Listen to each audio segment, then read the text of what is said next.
welcome back. Episode 32. And that's famous for one thing in Australia, the GTR. Oh, That's I'm just gonna kick it where's off. this going, mate? We've got an awesome guest with us who I'll let Justin introduce us. He's the one with the hookup. Yeah, okay. Daniel Silvestro. Did I say that right? Yes, you did. Woo! Hey. I practiced that in the mirror, before I came in. I was like, Everyone fuck. gets it wrong. Yeah, I was like, what's this cunt's name? How Yeah. do they pronounce it? That's what I want to know. It is literally just Silvestro. Okay. And they say it other ways. Some people say it with like a Y or like say it with like letters backwards, and you're like, dude, it's pretty straightforward. Come on. So, yeah, mad cunt behind the wheel. Man can steer. Can try. Yeah. Well, I'm doing better than me, brother. So, yeah, tell us a bit about yourself, mate. You know, you're typical, well, I guess not so typical now that I work for myself and run a business, but 30-year-old bloke, wife, 2 kids, dreams that I'm just trying to live out. So just slaving hard, working hard, trying to make everything work, I guess. Hustle. Yeah, pretty much, hustling. man. You just got to head down, bum up, just Yeah. aim for your goals and try and slowly achieve them, I guess. Yeah. So, you just started your own business. So, what do you do, mate? So I'm a auto glazier, so like do pretty much anything automotive, glass, windscreens, sides. I do heaps of panel shop work, heaps of car yard work, heaps of drift car work, because let's face it, us drifters are pretty fucking useless at breaking windows. So yeah, I've been doing it nearly 16 years now, and then I think it was like 3 years ago I took the jump. It was just a point where I was like pretty much 6 months behind in cash jobs every weekend and every day of the week, and was like, why the fuck am I doing this for someone else when I could just be working for myself? Yeah, So- fair enough. So you took that leap of faith and haven't looked back since, eh? With a few pushes and shoves from family members and stuff like that. Like, it was talked about for years, and it was like, oh yeah, you know. And then my wife's auntie has a couple businesses, and she's like, you just got to do it. Just dive in the deep end. Don't think about it. If it doesn't work, you can always go back to work for someone else. And I was like, yeah, okay. And 3 years later, I don't think I could ever go back to working for someone ever again. It fucking sucks, eh? Dude. Like, but I mean, it definitely has its advantages. Like, you working for someone else, you're working on a pretty well set hour. Like, you know, most jobs are 7 till 4, whatever kind of thing. Work for yourself, man. Yeah. Start at 6, sometimes home at 6, sometimes home at 9. I've had days where I had a Monday a couple of weeks ago. I left home at like 6:30 in the morning, got home at 11. I was just like, then there was paperwork as well. So, you know, it's like 1 o'clock by the time you're in bed. So don't get me wrong, the money's killer, but you've got to really have a mindset to like push through the hours of the day. Yeah. Like when you go to a 9 to 5 and you for a decent sized company or a big company and something goes wrong, it's sort of like, the company will pay for it. Don't Yeah. worry about it. Like, it's not coming out of your pocket, so fuck them. But when you start working for yourself, Oh, it all comes down to you, mate. You Well, break something on, you know? Half the sort of push working for myself was like working at so many other companies. And the last company I worked at was actually really good. We didn't have a lot of warranties there, but it was machinery glass, and it was just never a thing I really enjoyed doing. The money was good, but it was never enjoyable as such.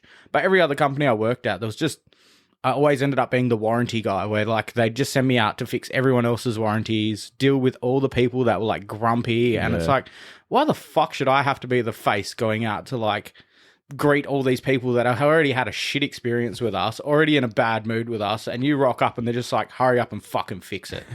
You're like, why is that me? Yeah. So Fuck them. yeah, pretty much. You're just like, ugh.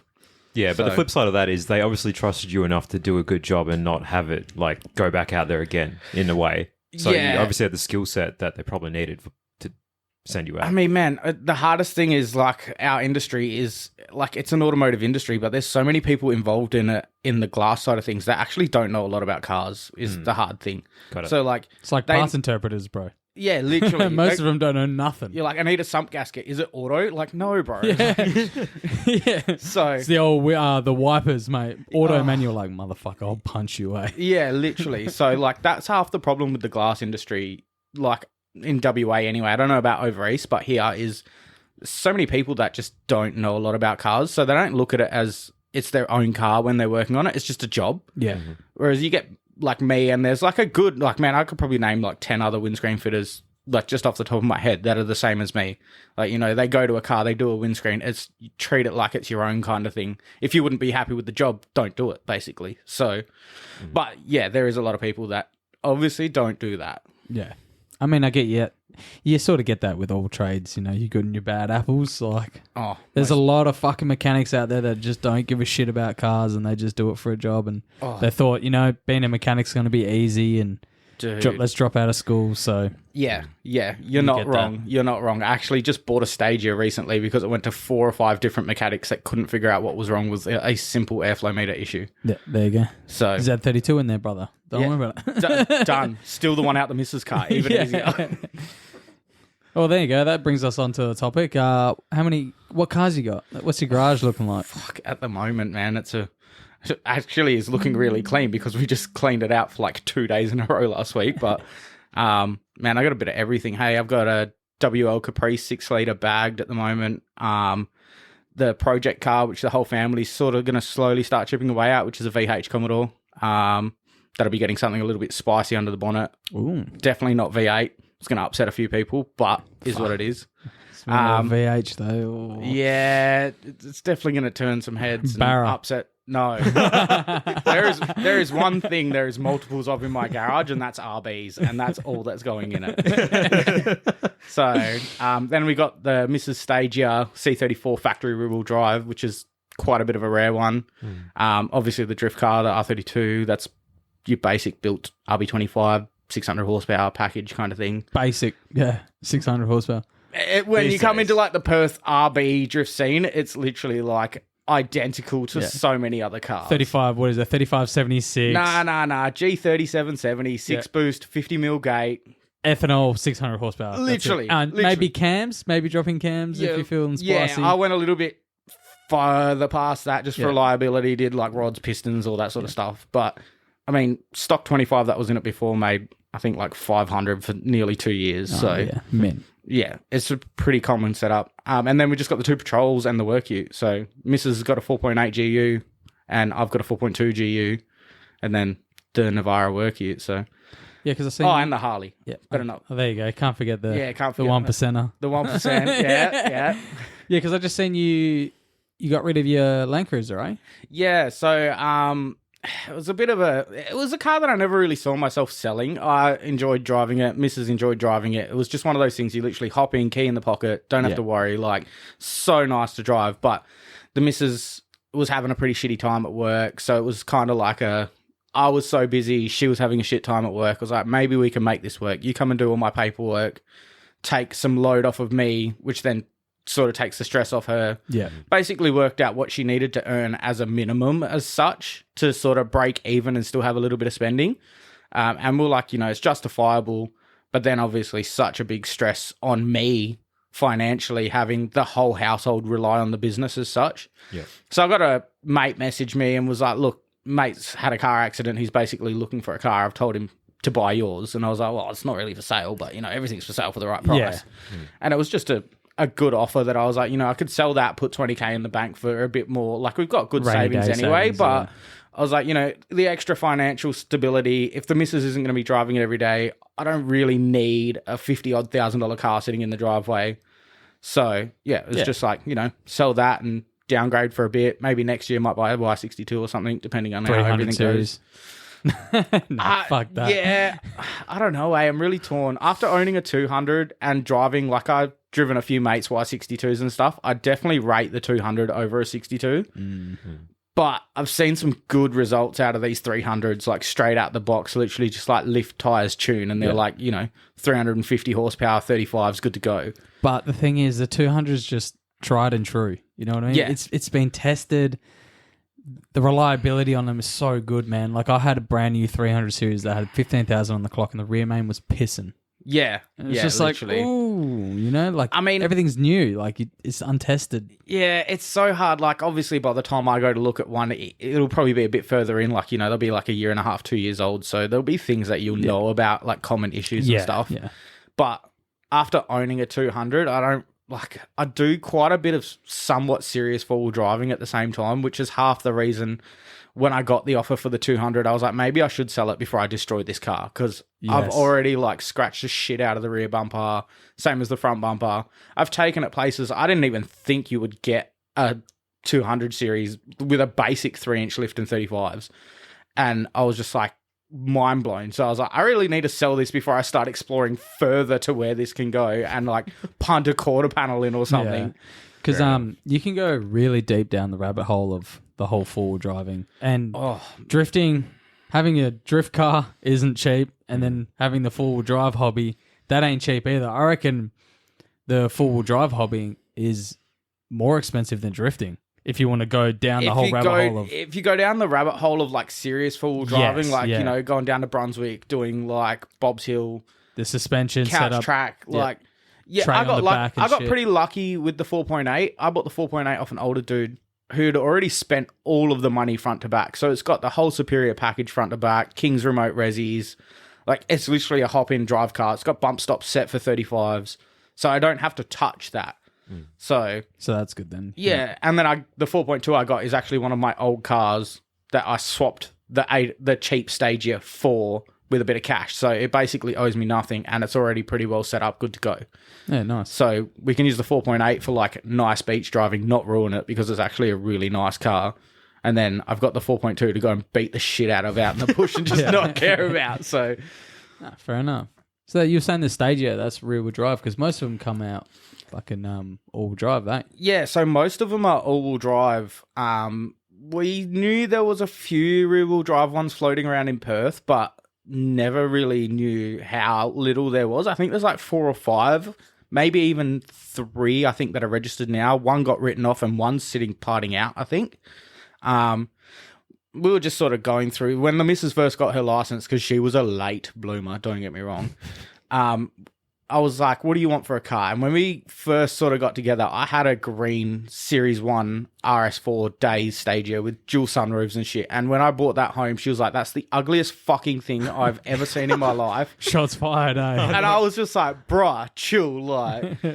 But now, like, moving forwards, I was like, you know, what do you kind of want for a car? And she's like, oh, like a Stagia is quite a, like, you know, family round car. And I was like, oh, I thought they're like the ugliest fucking things in the world. But in saying that, when we got together, she was all LSs and V8s, and now she's like... One of them, eh? Now she's like, she hears an LS go past, and she's like, fuck, that sounds like shit. Yeah. So... Complete 180, eh? Yeah, literally. So we ended up buying this bunky heap of shit silver Stagia, because back then we were like still both from single-parent households, like trying to hustle, trying to get somewhere. We had like $3,500 in the bank, and I was like, look, there's this silver Stagia for $3,000. Let's go have a look at it. Had a look. I was like, fuck, this thing's pretty rough. But she fell in love with it instantly. And I was like, oh, we'll deal with it. It was just like a headache of electrical issues. Like, it would stall in the middle of a set of traffic lights. It'd be sitting there idling for ages. You take off and it would stall. Like, you'd have to turn the key off, wait for 5 minutes, start. It was just a bucket of shit. Bag of dicks. And I basically just cleaned it up, slammed it, put some wheels on it. She drove it for a bit, was quite happy. And then eventually was like, you know, I think this thing's just unreliable. I was like, oh, thank fuck. So I put it up for swaps, and I managed to swap it for this R34 four-door that was like 80,000 Ks, fresh import, NA auto, with coilovers, wheels. And he was like dead keen to just get into a turbo car. Like young P plater, imported the 34 as like, fuck yeah, it's a Skyline, and then was like, this NA. is like, shit because of how slow it is and it's auto. Yeah, literally. So it just worked out perfectly. It was like, all right, we'll just swap. So we swapped. We kept the wheels. He kept a few bits he wanted. We tried the 34 for a while. Don't get me wrong, amazing car, wicked on fuel. Nissan went wrong 100% with 34 four-doors. Like 33 four-doors were their best four-door in like the 32, 33, 34 range for like space in the back seat versus space in the front seat, boot space, everything like that. 34s, they did wicked with the boot space, but then they pushed the back seats forwards to allow for that. Yeah, okay. So kids Bit in the back crammy seat. in the back. Yeah, like at that stage, like Theo was, I think, like maybe a year old, and he was just like in the back seat, pretty much in a baby seat, kicking the seat at all times. Lily was crammed in the back, and it was just like, it's not going to work. So like our mate Gunther owned the Yellow Stag, and I was like, I wonder if he would like swap that for like because he put it up for sale, and I was like, I wonder if he'll swap for like an N8 Auto 34 4-door here. I was like, we've traded from a $3,000 car. He wants 10 for his. Like, wonder if I can make this jump and see if it'll happen. And I just sort of messaged him, was like, hey man, would you be interested in an N8 Auto 34? And he was like, dude, yes. Oh fuck. And I was like, what? Like, okay, but he bought himself a GDR at the time. And the Stagia was literally just like an airport car. So he was like, there's no point me keeping it as such. I didn't even know it was rear-wheel drive at this stage. I was just like, it's a yellow Series 2 Days Stag. Like, the missus will love it. And then we were talking back and forth, and he's like, yeah, I tried to give my little brother the car, but he didn't, like, my mum didn't want him having it because it's turbo. Yeah. So if we swap for the NA, then he can have the NA and, like, be able to take my mum to appointments and stuff like that, and she'll feel comfortable getting in the car because it's non-turbo. Yeah. Bit more responsible. Yeah, so, and then the Stagia came with, like, a full manual conversion and a few other bits and pieces, which I tried for ages to convince the missus to put in the car, and she was like, nope, it's a daily, not happening. Then I blew a box in the 32 and was like, oh, well, got a spare box. There's the manual Stagia out the window. So, yeah, pretty much just ended up with that. She's had that like 5 years nearly now. Oh, nice. So, it definitely needs a birthday, don't get me wrong, but it's one of those when you got too many projects, it's like, seen what do that you Honda out the prioritise? front there, brother? Yeah, Fucking look, remind me, man. that Honda definitely needs a birthday. It just needs a wash, mate. That's all it needs. It'll help. It'll happen. So the 32, that's your full-on drift weapon. Yes, yeah. So tell us a story about that. Got that off Jamie Worrell with a SR in it. Pretty backwards, Gross. but it did drive really well for the weight balance in the front end. But everyone knows I'm a bit of a fucking rock ape behind the wheel, and SRs don't last long when you drive them like a rock ape. So I think I did 5 motors in like 3 or 4 years. And for everyone at home, this is the reason why SRs are really expensive and hard to find, because people keep blowing them up like this bloke. Yeah, look, I did buy a few for like, $500,000. The best motor I actually ever put in that car was a $200 SR DE that this guy, I still don't know to this day. He told me it had a full rebuild with rings, bearings, everything like that to suit gas turbo. So I was like, Slightly higher compression. Yeah, weird combo. Guy was a bit funny anyway, so I was like, whatever. He put it up for like 800, and I was just like, low ball. So I just messaged him and was like, I'll give you $200, I'll come get it. And he basically told me to go fuck myself. I was like, that's totally fair. I would have as well. And then he messaged me like, I think it was like a month later, and he was like, hey, do you still want the SR? And I was like, 150, motherfucker. and I was like, oh, like, I guess if it's still for sale. He's like, I've got to be out of my parents' house in a week. Come get it, $200. Oh, there you go. So I rocked up, literally picked it up, took it home, took my blown motor out, bolted the intake manifold on, some China log mount exhaust manifold I found. I put, I think it was even a Max Speeding Rods TO4E. And I was like, Turbo says it's rated to 16 pounds. Surely that'll make 300 horsepower. Dropped it off to Mike at WA Racing, and he was like, what do you want me to do with this thing? Basically, like, fix it. And I was like, well, it's a DE plus T, apparently rebuilt. That turbo says it's good for 14 pounds. So just run it to 14 pound and see what it makes. And he was kind of like, all right, whatever. Like, I could see the look on his face of like, I hope this doesn't make a fucking mess on my floor. Yeah. You know what tuners are like, hey, if this fucking drops any coolant or blows up. There was a couple little issues with it on the dyno. I don't think there was anything too much, which was surprising because I'm notorious for bad dyno issues. I got there the next day to pick it up, and I'm expecting, 260, 270 horsepower, DE plus T. I was like, oh, what did it make? And he's like, oh, the printout's on the dash. I was like, oh, yeah, cool. I walk up and grab the printout. It was like 336 horsepower. I was Not like, bad, actually. the fucking little DE that could. Like, this thing might be all right, I think it lasted 10 months of absolute solid hard abuse. Like, man, that thing saw more limiter than I think an AU Falcon in the Pines. Like, AU Falcon in the Pines. it just got absolutely and the only reason it broke was I was just a bit negligent. We did a Jacks Hill drift day, and I was like going out, smashing tires, coming back in. There was a good bunch of crew to drive with though, which was the problem. I was literally coming back in and my oil pressure gauge was beeping at me for no oil pressure. So I just left it running, lifted the throttle up, jammed a cable tie underneath it so it had 5 psi oil pressure, and just waited until it like got back to like 25 pounder idle, changed the tires and went back out. And with no oil squirters in a DE, it seized a gudgeon pin in the piston and snapped a rod. Mate, you can't go wrong for $200. Nah, $200 motor that cost me like $1,200 worth of damage. It was like steering rack, snapped the starter motor, clean off the bell housing, punched a hole in the steering rack, tore all the wiring, punched a hole in the exhaust manifold, punched the gate. Like the rod let go at like, I think it was like nearly 8,000 RPM. Because I broke straight third. out the block. Well, this was the problem. I was a bit like, I had a Power FC, broke third gear, and was like, let's just turn the limiter up to like $8,000, so seconds a little bit longer. Yeah, and it works, and it worked for like 4 or 5 events, and then was just like, nah.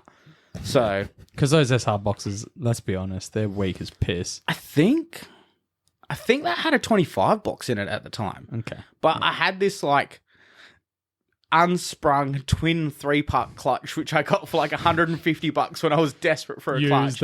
Man, it broke everything. I think I did like just so much shock. Yeah, man. I think I did like 3 diffs, like 6 or 7 axles, and then like 2 gearboxes. I did 1 gearbox with that clutch. Yeah, it was 25 box actually, because I put that clutch in with the 25 box. The first box it did was at Power Cruise, and I was literally like coming through cat in third, moving at a pace, and I like flicked it and just tapped the clutch in third, and it clean sheared the input shaft off the front of the box. There you go. Too much clutch, eh? And I was like, dude, like I barely touched the clutch, and I came back in and I was like, just on off, eh? That's it. Yeah, literally just like a quick like 2-second tap of the clutch, like enough to just get it going. It was on just cheap shit tires too. So that's the thing, like everyone goes, I need the strongest clutch possible, but sometimes it's better to not underrate it, but to exactly get a clutch that's rated for the power that you're after, because what would you rather replace? Spend, let's say, $3-4 on a secondhand gearboxes these days, or maybe a clutch that you could replace? I broke, I think, 6 axles. I think it was 3 diffs and 2 25 boxes off $150 clutch. Yeah. Which I could have just spent the money in the start and bought like a $500 Exceedi 5-puck. Which just a heavy duty or even just like but a at the push time button. I was a tight ass and I was like, $150 for a twin plate, that'll work me in. It cost you fucking thousands in Literally, gearboxes and dips. I think I spent like, well, back then I was picking up axles for like $100 a pop. Yeah. So, you know, like cheap as fuck, man. $600 in axles, like 3 or 4 diffs. Yeah. And those 25 gearboxes, sometimes you get them for $500. Yeah, I don't think to this day the most I've ever paid for one was like $1,500. Yeah. But back then, man, I was picking them up for like $550, $600, like all. mint condition. My first SR box, my 5-speed, cost me $100. Yeah, I'm pretty sure I paid like $100. Man, when it was SR, I think I did 6 SR boxes before converting. And I was picking them up for like $100 a pop, so I didn't really care. I was just like, who gives a fuck? It was like, tires, bro. Don't worry about it. Yeah, literally. It's like, done 3 events and deleted third. Well, just like miscellaneous parts, chuck it in the bin, start again. Yeah. Like, so. Man, it's like SR20. Like, even Sylvia's, bro. We used to like buy a Sylvia just because I had a Rego, so we'd drill the pop rivets out, swap them, and then we'd have like a full shell there, like straight to Sims, bro. Yeah. Don't worry about it. Straight to Sims. Yeah. Man, even just cars we've taken out to the Pines. Like I was driving today and I saw a L20 Datsun Bluebird. And I was like, man, we took so many of them to the Pines. And now that's like, holy fuck, there's actually still one registered. Like, you're like, I was such a dickhead for taking that to the Pines. Like, kids these days would like, they would actually be so mad at us if they knew half the shit we did to these cars. Man, they'd just be mad in general if they knew the shit we actually got away with at their age compared to these days. Like, I got a bunch of mates that are like 20, like early 20s kind of thing. And we tell them like shit that we were doing at their age. And they're like, man, that was only like 10 years difference. And I'm like, yeah, but in that 10-year gap, we fucked up so much that now the cops have like nailed everyone for everything. Like, like I remember I was in an industrial area and first learned how to drift. So this is what, 10 plus years ago. And I'm going sideways every single corner. A cop's literally just sitting there watching me, pulls me up and goes, what the fuck are you doing, mate? And I was like, you know, come on. And then that's it. Boom. Warning, go home. Yeah, literally. Now, if that, bro, you'd have your car towed, Hoon laws, you'd probably get arrested for something. You know, they'd try and throw you in jail for having drugs on you just because you were doing skids. Yeah, literally. Like, man, I think I've been let off street drifting. Like, OG, what we used to call D1WA was literally D1 Wangara. So, like, man, I've been let off quite a few times. Like, but we've been through Wangara, like Vision Street and shit like that, where they've literally just, you can see them on the main road next to you, and they'll pull over on the main road while you're literally doing entries, and they hop out the car and sort of just throw their hands up in the air. What are you doing, mate? And, like, they know the paperwork's not worth the effort for what we're doing. Not anymore. So they just looked at us then and were like, you know, what are you doing? And it was like, oh shit, like sort of straighten out, buck off to the backside of Wangara, like get away from them. But they would never chase really. Like I think we had a few mates that got in cop chases younger ages, but for how much dumb shit we did, I think it was maybe 1 or 2 cop chases. Yeah. Which is like these days, man, you go to a cruise, chirp a tire, like you've got a helicopter on top of you straight away. Like, yeah, because like you know, Bibra Lake industrial area right behind Adventure World. Yep. Like Discovery Drive. Like we used to go drifting there every weekend before there were buildings there. Like that was when they just made that industrial area. And like I went sideways around the corner. That's it. Cop Hilux. Boom. That's it. Third gear gone. By the time it was even turned around. Yeah. I was long gone, you know? Yeah. Man, we used to do nights of like, before I had my license, I used to go out with a few other mates that were like street drifting, which sort of got me into it. And like, we'd go out to like, we went to this random industrial area. I think it was like Rockingham maybe or something. Henderson? And I was just like, Down I think it was Henderson, yeah. Henderson right next And to I the was boat like, harbour and shit. I didn't know where we were. That I place was just is in a sick, mate's bro. 33 and like I knew he could steer, so I was pretty comfortable in the passenger seat. Like I'm horrible as a passenger, but I had trust in him. We were all going for ages and like I jumped out. I was like, I'm going to get some videos. So I jumped out. One of our mates was there, not going to name names, and we were all like, everyone was drifting and we saw this security car come through, and it was just at the stage where like security and cops were starting to be a little bit of a jerk kind of thing.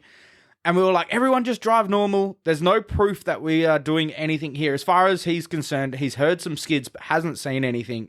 We're just parked up. And then one of our friends just decided, oh, nah, I'm just going to keep going. So he kept going. All of a sudden, there was a cop in the area. And we're like, just everyone chill. Everyone drive off normally. No one's seen anything. So everyone drove off somewhat normally. And then all of a sudden, you just hear this RB on gate screaming. And before you knew it, it was just like a Fast and Furious scene. And it was like, now they know we've been doing something. So everyone split. Yeah. My mate that I was with, he grew up in the hills. And so he straight away was like, back then, the chopper wouldn't go into the hills because it didn't have enough fuel. Well, there was only one chopper back then. Yeah. So he just straight away was like, Rolly Stone Hill, let's go. So we booked it up to the top of Rolly Stone Hill, parked up for like an hour and a half, 2 hours. And we're like, is what it is, you know, like, let's just go home now. Should be sweet.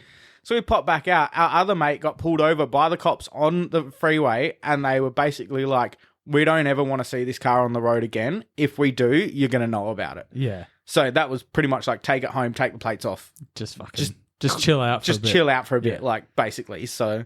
Yeah, you can't do that anymore, eh? Man. Like, I used to drive around in this piece of shit, Sylvia. Like, I written abortion at the front, blacked out tail lights. Like, every single fender was a different colour. And a cop would just pull up to you and just be like, mate, I don't give a fuck about your car. Just change your tail lights. But now they'd drill you. Oh, dude. You'd be fucking up against the back of the car, handcuffs, man. I got pulled over in my old R31, car full of, like, dudes my size, you know, 150-odd kilo guys. And I was like, fuck, we're done. Like, this is getting a yellow sticker. There's no way you're driving away from this. You know, 15x9s on the floor, scraping chassis rails. Like, and the cop just walks up and he goes, mate, don't you think the height's a bit stupid? And I said, have you seen the fat fucks in the car? And he looked at me and he's like... Mate, these are on stock suspension, boys. He looks at me, he goes, you can't tell me it's not much higher than this without them in the car. And I was like, oh, look, you know, played the old I'm sober driver trick kind of thing. And he's like, oh, benefit of the doubt, I'll let you go, like, you know, but sort it out kind of thing. Man, these days... You wouldn't even be able to say that and you'd be yellow stickered before they've even got out of the car. Like, I remember I had... in my first S13, like I just got it on the road, like, so I crashed my first Sylvia, then I got a shell, painted it myself, like, biggest piece of shit, like half put together car. I had 4 cunts in the car and we're all heading to Frio. So we're driving through Frio, cop pulls me over. I didn't have any rear seatbelts at all. So I had 2 cunts in the back with no seatbelts. And then it's, like 11 o'clock at night. And they've got torches looking in my car and they look at the back and then that's it. As if they didn't... I know they seen the fact that no one had seatbelts in the rear, but they're probably just like, too hard I can't be basket. fucked. Yeah, can't be fucked. I think there was a good, like, honestly, like 3 or 4 years where cops were literally like, Can't be it's not bothered. even worth our time and paperwork to Yeah. fucking deal with this. Like, I so would have they lost just- my license then and there with just demerits alone. Oh, yeah. Nowadays, Dude, you know. Man, yeah. I think we were coming home one night from the drifts, like me, the missus, and we had a mate in the car, and we were all talking shit, not paying attention. I think I was doing like 30 Ks over down Pinjar, so it was like a 70 zone, and I was Yeah. doing like 100, not realizing because we were just talking. I look forwards and I'm like, what's this cop doing in the middle of the fucking road? Like, Trying to run you off, eh? yeah, I'm like, man, what the fuck's going on? And I looked down at my Speedo and I was like, oh, fuck. And he flashed the lights. So I was like, yep. So I pulled over. He's done a Yui straight away. He got out. He's like, mate, what the fuck are you doing? And I was just like, oh, man, like we were talking, you know, obviously wasn't paying attention to the speed. I was watching the road, but wasn't watching the speed. And then the only thing that got me off, I said, mate, look, daughter's asleep in the back of the car. Can you turn your lights off for me? Attitude changed instantly. Family man, they Yeah. sort of realize, hey, he's not a fuckwit. He's not just trying And to be he a was dumb like, cunt. oh, fuck, yeah, sorry, mate. Like, turned the lights off, had to put his hazards on because obviously they need to have some sort of lighting. Came back and he was like, mate, I think I ended up getting $100 fine. Yeah, that's okay. He was like, look, I can't let you go. Like, you're doing 30 Ks over. And I was like, oh, like, are you sure exactly? And he goes, well, not exactly. He goes, but mate, you're fucking flying towards me. Yeah. And we were coming down a hill as well. So I think that was half the reason Is why that just we were... that as you get over that little hill where they built that new fucking... Yeah, literally. new So I was suburb? just like, oh, fuck. Like, I knew instantly, I was like, I'm fucked here. P-plater as well. I was like, 30 Ks over. I'm Oh, lucky, definitely bro. losing my Lucky. license. Like, and yeah, he was just like, oh, mate, look, you know, you need to pay more attention next time. Because isn't 30 Ks over basically almost Hoon laws? Nah, back then, Hoon laws was 40. Oh, okay. Yeah. I think it was 40 or 45 back then. Now it's 35, 30 I think. loss of license, I'm pretty sure. Yeah. Especially on P plates, they can Yeah, lose they'll hit you license. pretty Yeah, hard. yeah, for sure. Full demerits from P's, like, Yeah, see you you later. don't get away with much these days. No. Bastards. Yep. 5-0 dramas, man. Yeah. Yeah, I mean, times have definitely changed when it comes to how people look at Hoons, I guess. Like, when I first got my license, there was no such thing as Hoon laws. Yeah. There wasn't. And then I think I was one of the first people that got done for Hoon laws. And it was like, towed my car away, $1,000 fine, $1,000 to get my car out. Yeah. And the people were like, what do you mean, bro? And I was like, fucking Hoon laws just came in, man. Yeah, I got done Hoon laws once in Wangara, and it was like such a shit situation because there was two cops, the dude and the chick. The dude was a top bloke. Like, he came up, he was talking to me, but the chick was the senior sergeant. Ah, yeah. So- Big wig. Yeah, and Pretend. he was basically like, look, mate, no matter what happens, you're getting a yellow sticker tonight. I was like, yeah, cool, no worries. He's gone to walk back to the car to get the sticker book, come back, and he's like, man, your car's going to impound. And I'm like, what do you mean? He's like, she's already called the tow truck. Yeah. Like, it's out of my hands kind of thing. Like, she's the senior sergeant. Yeah. I was like, fuck. So then he's God. like, well, while Did you we're get a waiting- sticker as well? No. Yes. No. I didn't get a sticker as well. They just towed my car away. He Got was no like, sticker. I'm not going to fuck you over. I'm not going to put a yellow sticker on it. It's already gone to impound. Like, that's problem enough for you. I was like, okay, cool, whatever. And then we got talking, and he was like, he ended up being cool as he's like, oh yeah, man, I got a HQ Monaro at home with like a 460 big block in it, and I was like, oh, so like, and he's like, I can understand why because it was like 11:30 at night In an Wangara. industrial in an area, like, industrial come area. on. And he was like, I can understand, like, but dude, like, don't they have tracks for this? And I'm like, well, no, there's like one drift practice every month, like. Because back then, legit, drifting wasn't as available as it is now. Like, God, no, man. Drift practice were like once a month. yeah. I think when I started really getting into it, they started doing like, I think it was every second Saturday night. Yeah. But It was it's legit. never like now is the most available drift time ever. Like last year, man, I think I drove every second weekend. Because, yeah, like back then, it was never like obtainable to go to the track. Like, we never thought, hey, why don't we actually go to the track? It was like, bro, that shit's too expensive and it's on rarely. Like, Yeah. and our cars were just so junk. Oh, man. Because they were stock SR20s with just like a 6 boost and S15 T28. There was no chance I could do a cat corner. Oh, man. I watched my mate's brother with his Cephie, which was literally like RB20, 25 turbo, Niz tune on a bar, do the whole of cat, or like the whole of barbs. And I was mind blown because I was like, this thing makes 250 horsepower. Like, how the fuck do is he able to... Man could drive. Don't though. get me wrong. There was a clutch kick in the middle of every single corner, but it did the whole still thing. did it. And I was like, that's sick. And that's when I sort of really started getting into drifting and did it the way that a lot of people don't do it these days. A lot of people these days just go, I'm going to go buy a $30,000 turnkey, ready to drive car. Yeah. I started off in like an NA RB30, R31 with a shitty LSD and stock suspension. And then just slowly did things like, chop the springs, which made it heaps better to drift. And then I was like, all right, the LSD shit. So I pulled the LSD out, put a weldy in it. Like just bits and pieces and like kept going until I was like confident enough. And I was like, all right, I'm already driving past where the car is. Like, what's the next thing I can do? Whereas I see so many people these days that just go out and they're like, yep, 50 grand car, trailer, package, the whole lot.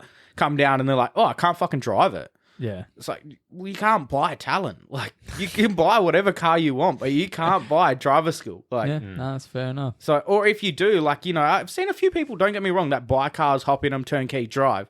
But you take them out of that car and put them in something with half the horsepower, half the lock, half of everything. They don't know what to do. They're just like, where the fuck do I start? Like, so. Yeah, I mean, I guess that brings us to a good topic that we always talk about is, don't get stuck in that build phase. Just go out in what you've got, even if it is fucking just a stock AU Falcon or something cheap, whatever. Just go out and just have fun. Yeah, just learn from the basics. You don't need wise fab straight off the bat. You don't need a fucking two-way diff. You don't need his fucking BC suspension. Just go out and just have fun. You literally don't need any of that. Like, a lot of people get pretty surprised when they ask me, what's under the 32? And I'm like, I've only just put an S chassis front end in it. Dylan Callista actually did that for me. But like before that, it was literally just cut and shut knuckles in the front, some adjustable caster arms, extended LCAs, spacers, like basic stuff. Basic really. as fuck in the front.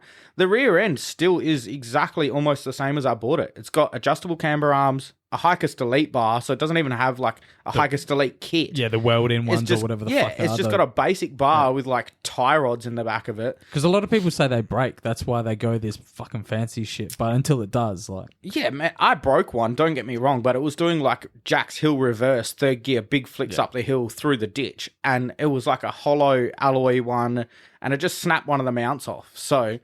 I was like, if it's done like 5 years, like, why am I going to bother changing now? Like, I'll just bang another one back in it. Yeah, that's a fair, that's... But like, that's so many people worth. that like come around and like help work on the car, or even just like I'll be changing tires and you see people having a look and they're like, oh, no drop knuckles. No, like, there's literally just a camber arm that's people adjustable. think you got the GK Tech drop knuckles and all that shit in there and wise fab this, wise fab that. Yeah, but and they're like looking at it and they're like, where's all the fancy stuff? You don't need it. Yeah. Like, you literally do not need it. You can go and buy every bit fancy in the world, but it's not going to make you drive any better. It's just going to make the car drive better. You have to learn how to drive the car better. Yeah. So, but yeah, definitely. Like, I highly recommend starting from the basics. Like, I have a few like customers actually that have like talked to me and they've been like, fuck, you got a drift car. One of the dudes from Maddington Smash, he's Lloyd, he's funny as, he's actually come out to a few Nishides now because he was like, oh, it's drifting like, I wouldn't mind getting into something. He bought an AU manual Falcon and came out and it was stock with some like, I think it had like towing springs in the back of it to stiffen it up a bit. And he was like, he did pretty good, but he's just slowly getting better. Like now he's just put a lock kit in the front of it, put some actual steerers on it so it's not on 15-inch stockies all around. Like, and he's doing like really well. I'd like to see him in a good car because I reckon he'd steer it really well. Seat time, eh? Literally. Seat time is key. No matter what sort of motorsport it is, seat time is 100% key. Just have fun. Just have fun, people. Yeah, literally. Yeah. So... Nice. So while we're on the topic of cars, man, do you remember your first car and what got you into it? Is it like, do you have family that were into cars as well, or? So I have... Fuck, you're making me think now. 4 uncles that are mechanics. Oh, shit, okay. That'll do it. Fucking grease monkeys, eh? Yeah. Everywhere. So my Uncle Bill, passed now, he's always been like a big influence for me. He had like a HQ, or multiple HQs, HJs, WBs, like all Holden stuff, and was like pretty much the whole family is holding. I'm literally the oddball of the family that was like, I'm buying Nissans. Disowned straight away. Oh, yeah, pretty much was like, don't park on the driveway. Like, Yeah, you're gonna leak oil everywhere. Leave it in Japan and fucking fly over. Like, yeah. So I was pretty much just like always around cars, always tinkering with dirt bikes or something, some sort of motorsport kind of thing. So it was always just a thing from a young age, like nice. born into it pretty much. And then, do you remember your first car and learning how to drive? So my actual first car, probably shouldn't say this because police might be like, yeah, but whatever. My mum, when I was young, had breast cancer, and I dropped out of school really young to start working and support the family and shit. And mum used to drive me to all my mates' houses all the time. And then eventually she got real sick of it. I was like 14. She's like, fuck, you're old enough to drive. She's like, her friend at the time was selling an EB Falcon, Series 2, 4-litre auto with a cracked head. And she's like, it's $500, just buy it and chemi weld it. So I literally bought it, put chemi weld in it. And that thing went everywhere. Like, we lapped it to Lano and back. Allegedly, yes. It took multiple trips to the Pines. And that's pretty much where we all learnt how to drive, was like literally just pines bashing this thing. And we still to this day don't know how we could never kill it. Like, it got rocked, man. And I think I ended up killing that car because I slid around the corner in the wet, which we'd done multiple times, but I just went way too wide, slapped the curb, and it snapped the sway bar mounts off the rear diff casing. And it just never got fixed. And then we were driving one day, got pulled over by the cops with a mate driving. Thank fuck it wasn't me. And they were like, they pretty much were just like, look, yellow stick at the car. Like, it's going to stop them driving it. So just put a yellow sticker on it. I think he got a fine for no license and shit like that. But that was my first official car. There you go. So that is a good story.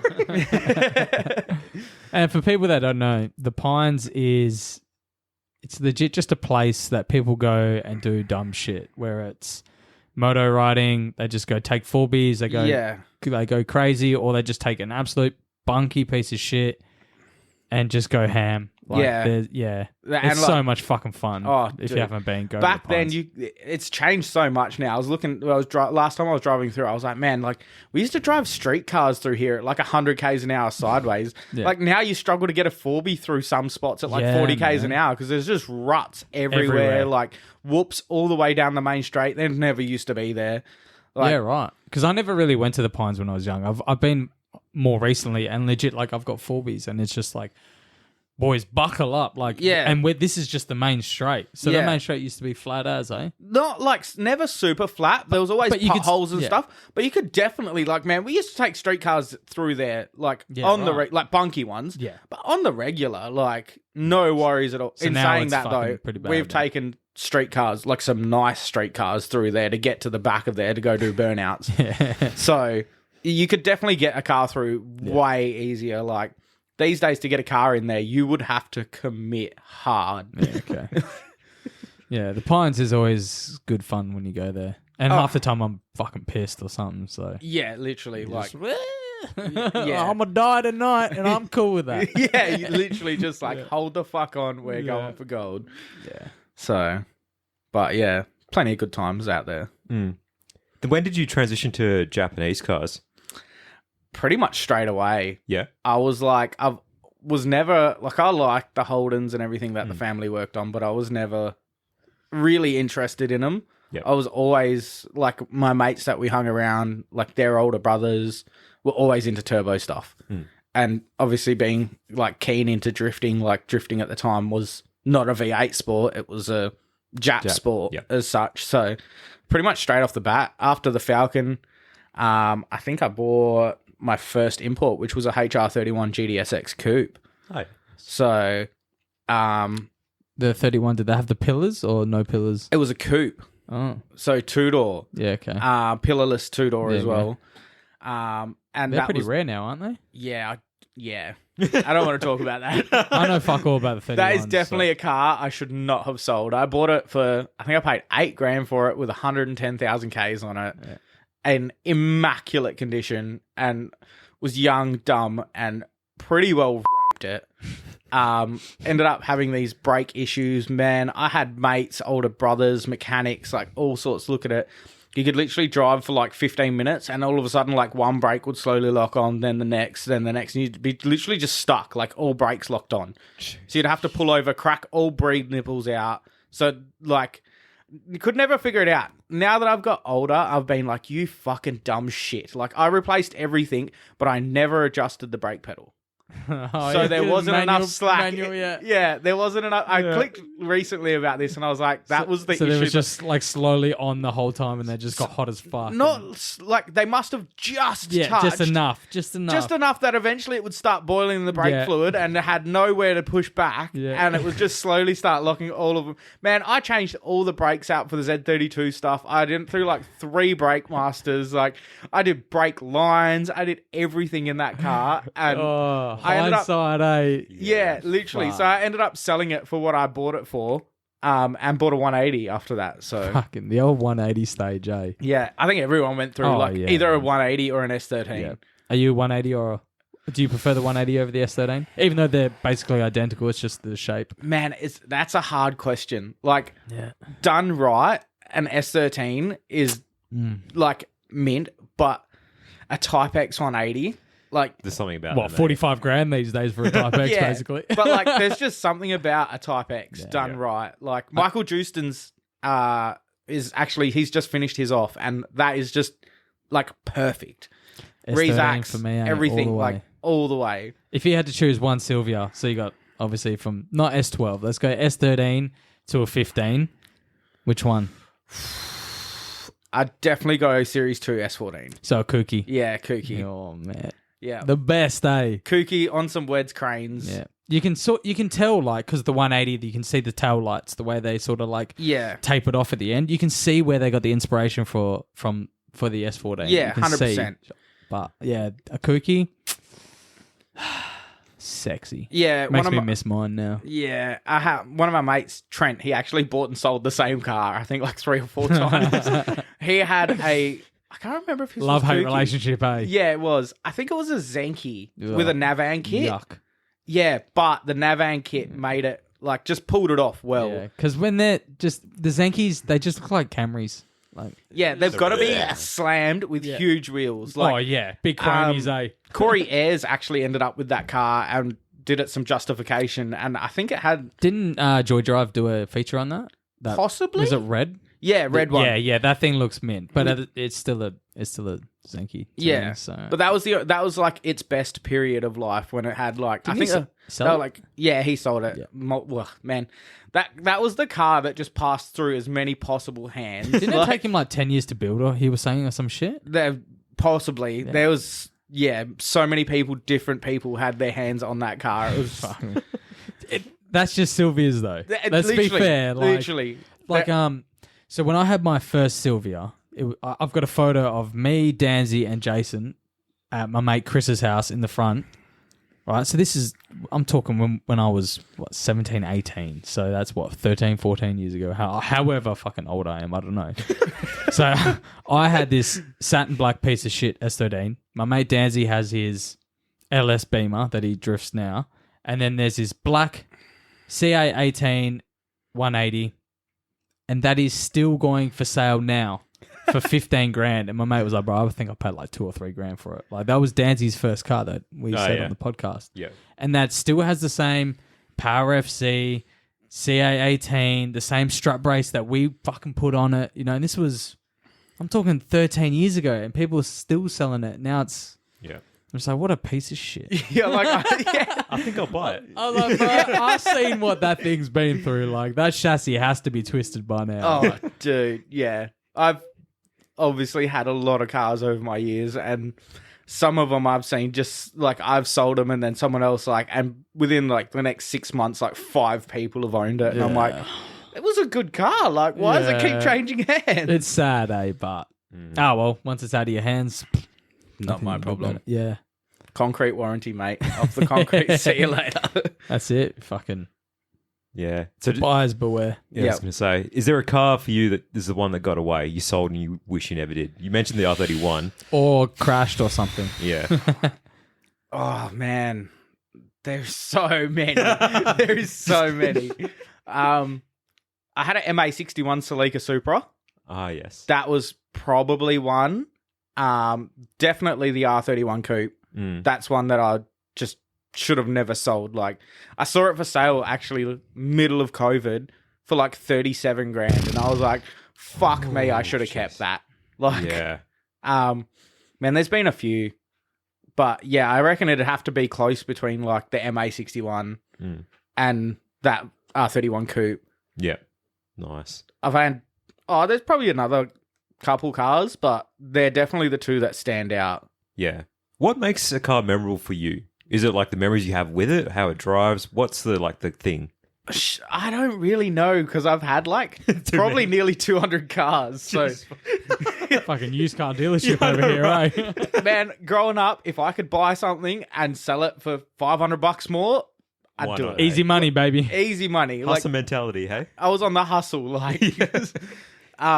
So yeah, like, honestly, I don't really know. Like, the R31 was definitely just the aspect of it. I've always been a 31 guy. Yeah. You love them or you hate them, eh? Yeah. It's there's no in between. There's no like they're okay. It's like they're sick or they're the gayest thing possible. Yeah. I'm more on the edge of the gayest thing possible. So, but yeah, that thing was just nice. It was done well. Like, Yeah. it had work VSXXs on it. Like, everything about it was just that classic Jap era. Like, you know, like basic as coilovers, electric front lip, like just all the nice things. But then the MA61 was literally like Rust-Oleum green. So matte green. JDM cars back then, they loved that green, bro. Oh, Yeah. man. It was a 1G GTE with a 2.5-inch exhaust to twin like 1.5-inch blast pipes. With like, I think it had like 15 by 10 neg 12 rotary leashes on it with pink centers on the green. So I actually wasn't even meant to buy that car. I went to go and buy what was it? A GX71 Cresta, which I still try to buy to this day because it literally sits in the same spot and never fucking moves. But the dude just won't sell it. Like, every time I go there, he's like, no, it's not for sale. Not for sale. I'm doing stuff to it. I'm like, bro, the only thing you're doing is letting the rust grow. Like, So I went there to buy that, and I rocked up, and he was like, Coffee was like, oh, like the Supra's for sale as well. And I was just like, damn, that's fucking nice. And I stood in the driveway for, I reckon, a solid 15 minutes staring at both, being like, which fucking one do I want to buy? And then I ended up going with the Supra just because of the looks and everything about it. Like, you know, 1G GTE, manual, sounded cool, the exhaust and blast pipes and stuff. It was just that old school retro, like, Jap. And I think best memories in that car was literally my mate Fernie. He is the A86 god of Perth. Like, there is no one in Perth that has as many A86s as him. We were rolling down Wanneroo Road in the 86, and I was behind him in the Supra, and this old Asian dude just rolled up next to us, windows down. His eyes were like bulged out of his head, and he was like, holy shit, I've not seen stuff like this since I was back in Japan. Yeah, and we were cool. like, that's cool, lads. And he followed us for ages, like, trying to get photos on his, like, Nokia phone or whatever the fuck it Playing was. Snake, eh? And literally just followed us cruising down Wanneroo Road. And I was like, this is actually so cool. Like, such a cool moment. Yeah, sure. So, Have you been to Japan? dude, I've never left Australia. I've never left Perth. Oh, wow. Yeah. You're Too busy on the hustle, man. Can't afford to have a holiday. Literally. Too many cars, bro. You won't stop going drifting. The amount of fucking tyres you have to buy. Oh, man, don't even get me started. I, like, somewhat added up my tyre bill from last year just out of curiosity. No. That was a mistake, right? that was like a holy Mrs. fuck, I'm is just driving. like, no more.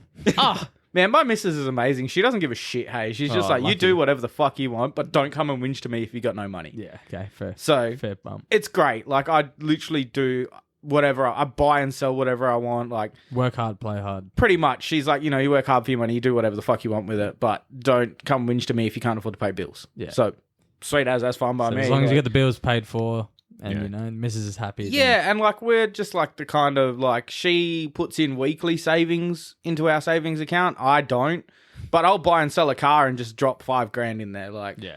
So it levels out. So whenever I want to buy something, she's just like, You just take your 5K back out. literally, and I'm just like, this is a good investment. I can double my money. So I'll just go and grab the cash out of savings, buy it, double it, put half of it back, buy something else with the profit. Like, Because I swear, like, every time I'm looking at your Instagram, you were at the track.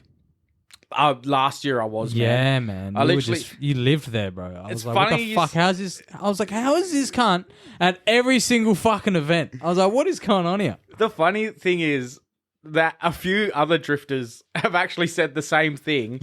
And they're like, oh, yeah, I'm not really going to drive much this year. I'm like, me either. They're like, yeah, fuck, drove so much last year. I was like, yeah, me too, man. Like, I actually felt exhausted at the end of the year from driving.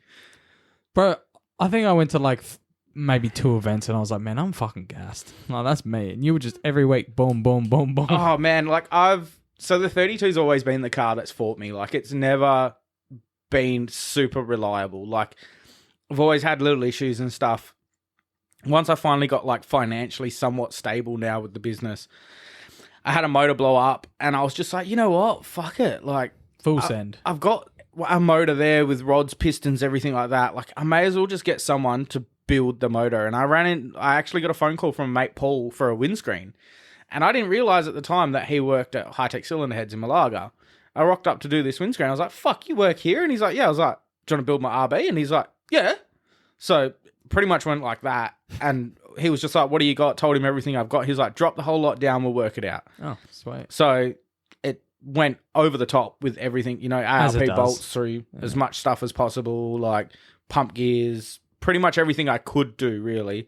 And so once I got the car back with the new built motor in it, changed the turbo and a few other little bits and pieces just to sort of like get everything flowing a little bit nicer, especially with the built motor, because it made it like it flowed so much through the head that it was choking the turbo a bit, and which it is now still. I've gone to a G30 770 and I choked it at like 26 pound.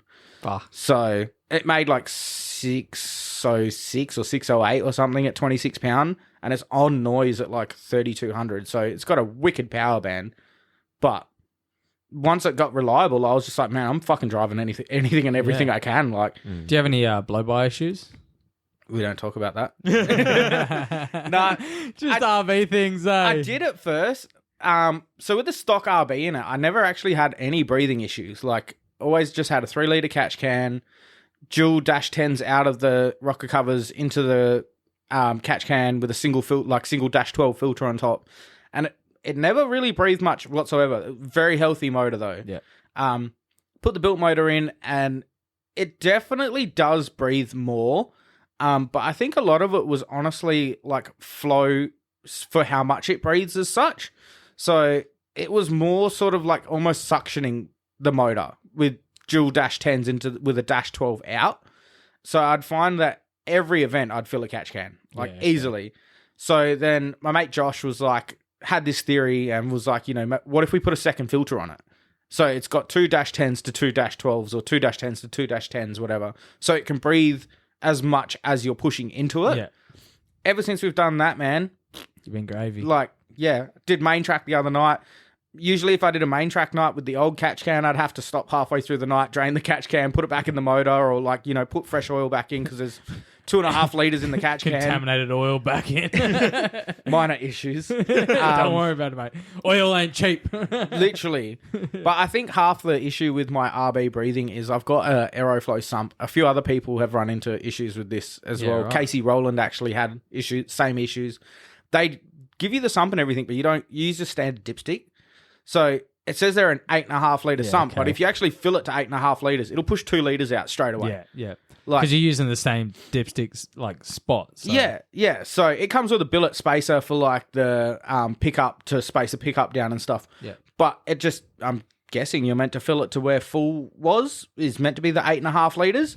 But you do that and it'll push 2 litres, 2.5 litres out every time. So now I've just started every service. I'll fill it to like halfway on the dipstick. And then your gravy. And then it seems to be like the sweet spot where it's just, you know, it breathes a little bit out, but it's only like 500 mils or so. Well, like, I mean, like if you've got the spacer on the pickup, then obviously you'll be all right with that little bit of leeway. yeah. You know what I mean? Yeah, like, man, it's still probably 4 litres under oil. Like, It's still heaps. yeah. Still heaps. I can do backies into cat and like, you know, spin out and do dumb shit, and I've never watched my oil pressure dip once. Yeah, that's right. It's got baffles in it, obviously. Yeah, it's full baffled sump and everything like that. So Shouldn't have any issues because I know RBs have pretty bad fucking oil oil pressure issues and Yeah. head drain issues. You haven't had any problems Still with don't that? run a head drain. Oh, that's all right. Yeah. That's pretty good then. So a lot of people do.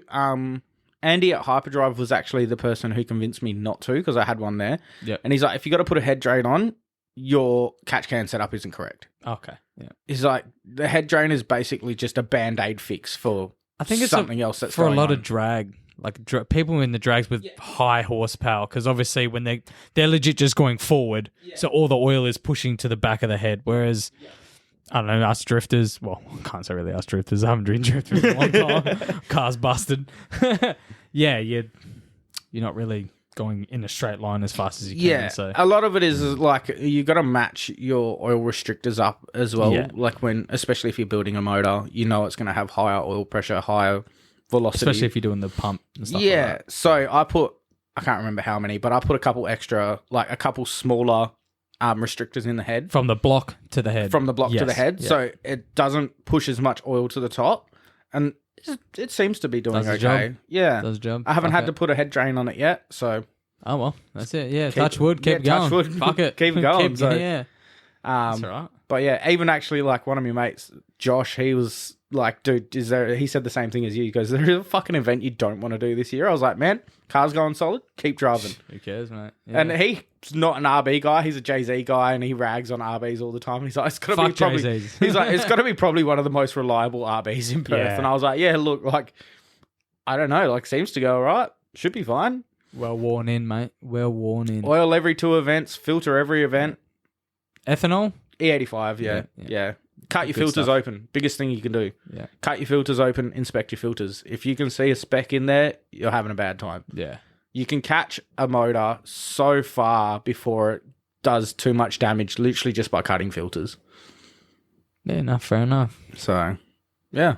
Well, I've got to drive my cars to do that. So Yeah, you've actually got to turn them on and, take them to the track to be Yeah, able to change the mine oil. mine are Fred Flintstone spec, hey.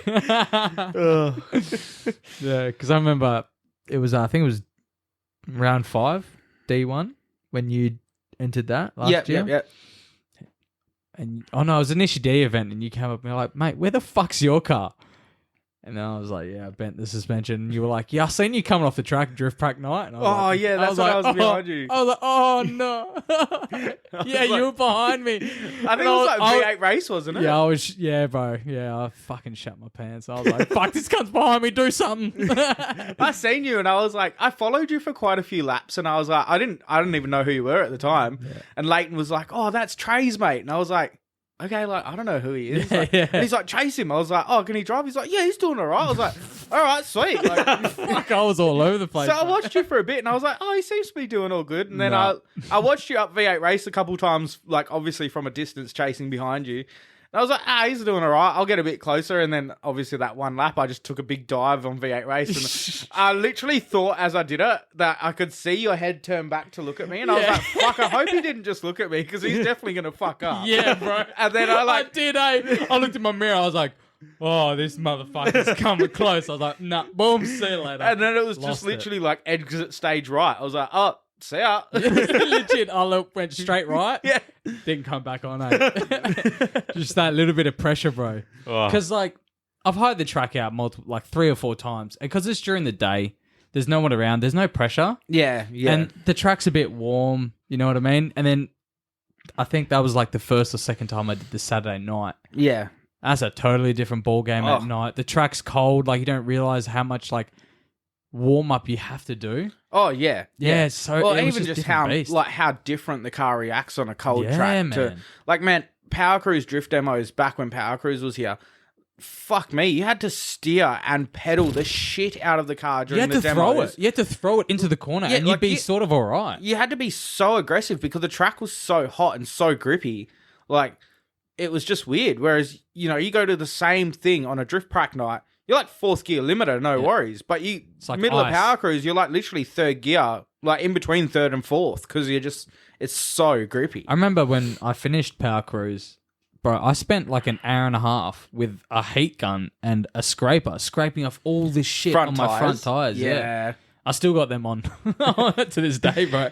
Man, my how front cheap I tires am. don't last usually more than like 2 or 3 events. Yeah, eh? you're doing backies into fucking Yeah, and I cat always corner, miss bro. the flip. like you always need to keep an eye on your front tires so you can catch the flip where one's wearing slightly more than the other.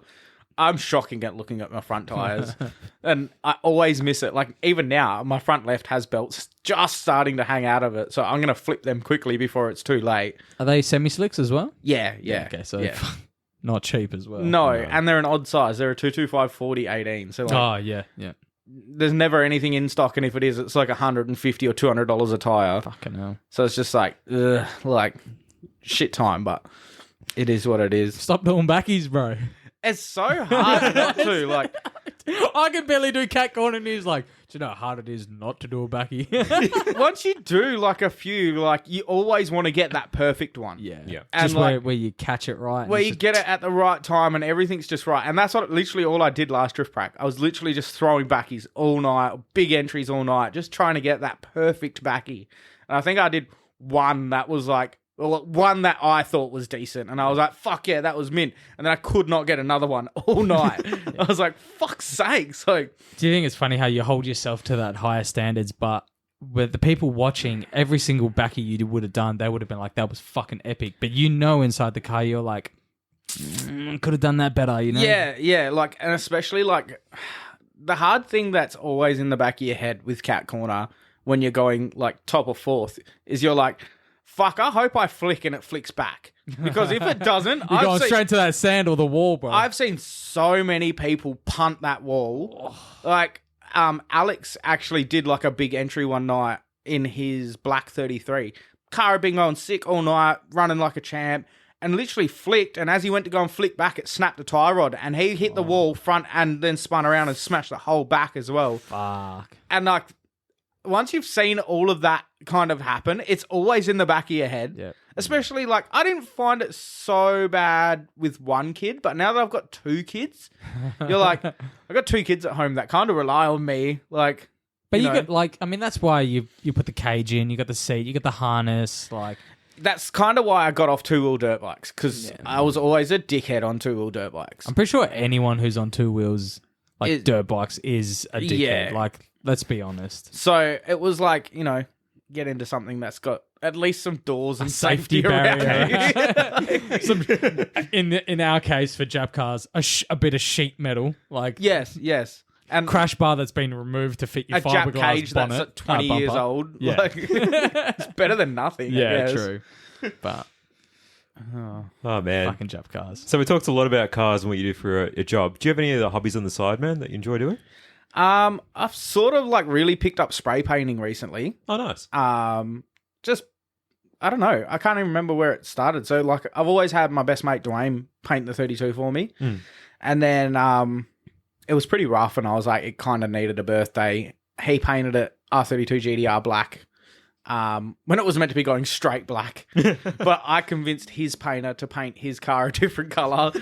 So it was kind of like a big, like, this is just what's happening kind of thing. Yeah. And I was like, you know, it needed a birthday. Bumpers and shit were all smashed up.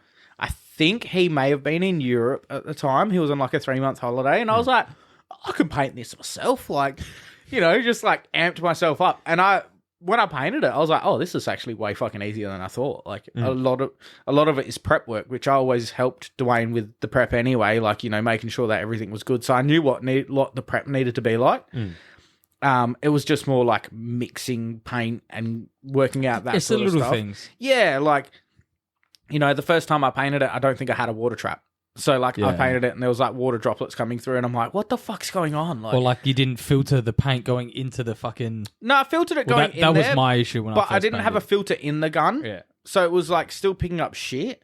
But now, yeah, it's just like another hobby. It's just things that you learn by doing, you know, Yeah. like the tricks of the trade that you pick up along the way. Yeah, pretty much. Like, you know, working out which way is the best way to paint a car, going from like bottom to top, top to bottom, you know, making sure that The your speed, the consistency, how the gun's like set up and your shit. big areas like your roof, bonnet and boot, like you need to make sure that you're doing that wet to wet. So you're going from one side across to the other, not leaving like a dry patch in the middle, like stuff that you wouldn't really think about if you're painting with spray cans because, you know, it's just Been there, done that with Sylvia's, eh? Yeah, Straight to literally. Bunnings, bro. like So the first time I painted it just like painted with cans, and I was like, oh, there's fucking dry patches everywhere. This is really shit. I was like, I guess you got to... So I like sanded it, started again, and just figured out like, you know, you got to have a big overlap, especially... And like a 50-50. Paint a bit closer, take your speed down a little bit, because it's not like... Because obviously it's pressure regulated from the water trap and how much pressure you want coming through the gun kind of thing.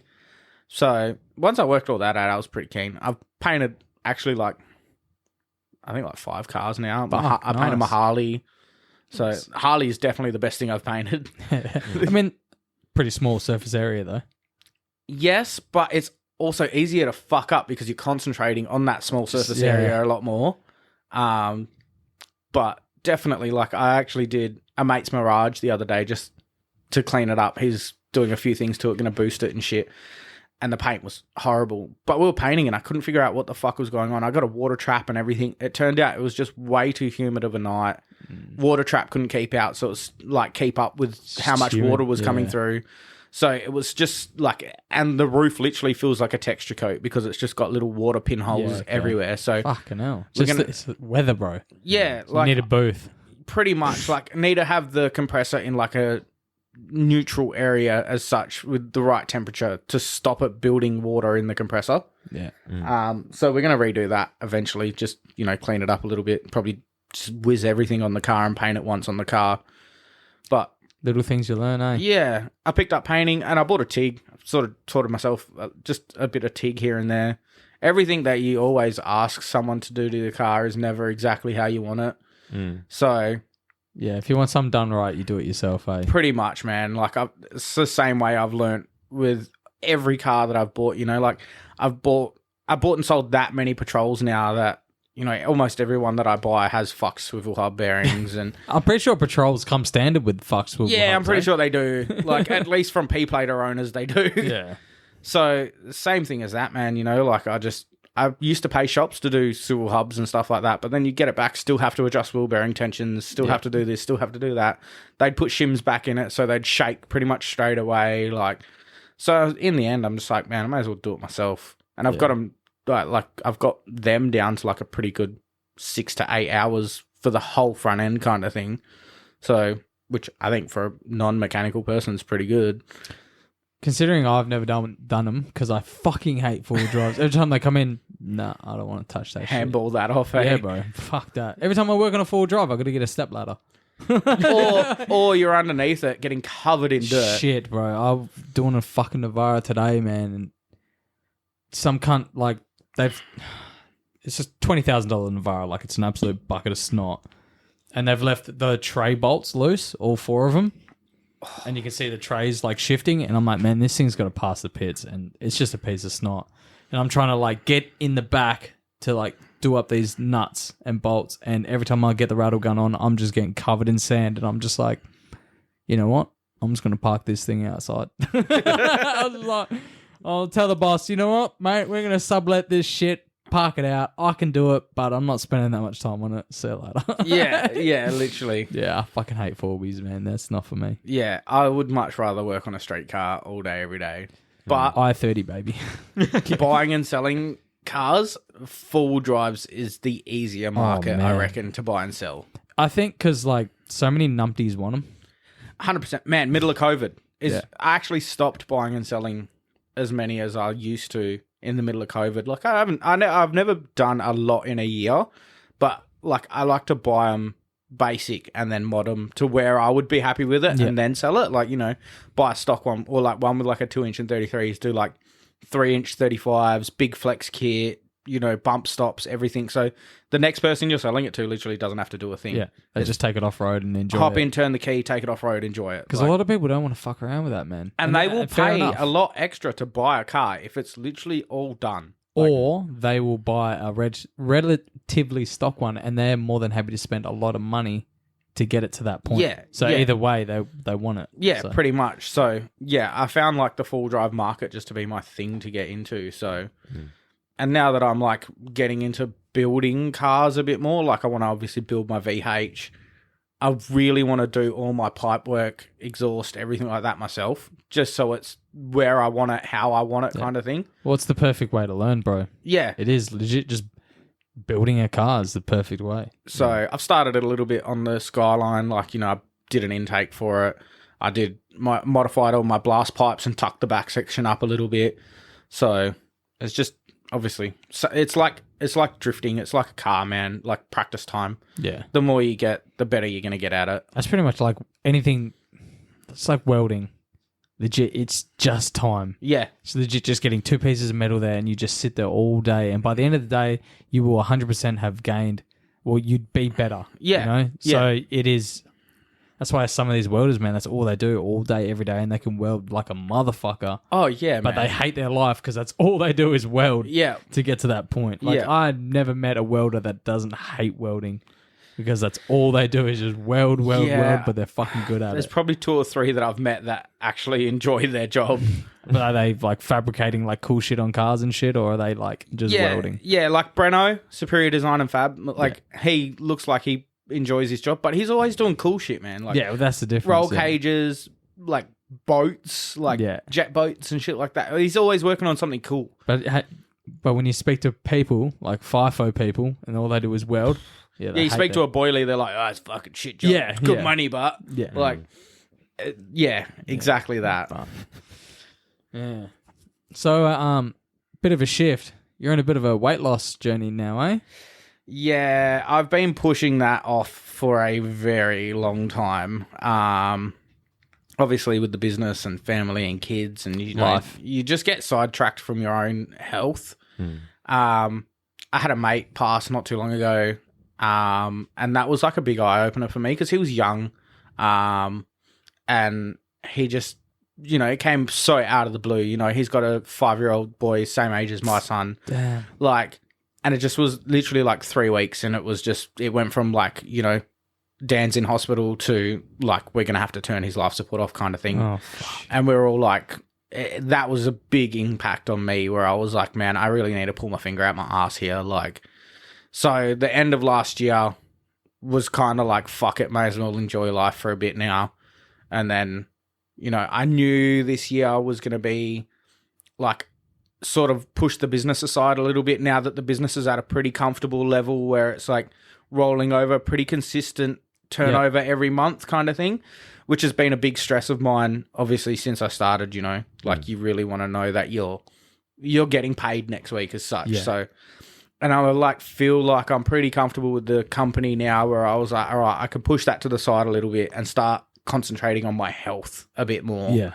So, because that's exactly what happened with Dan is he dug nose deep into the company and just neglected himself as such, and it just went downhill, and the littlest thing that...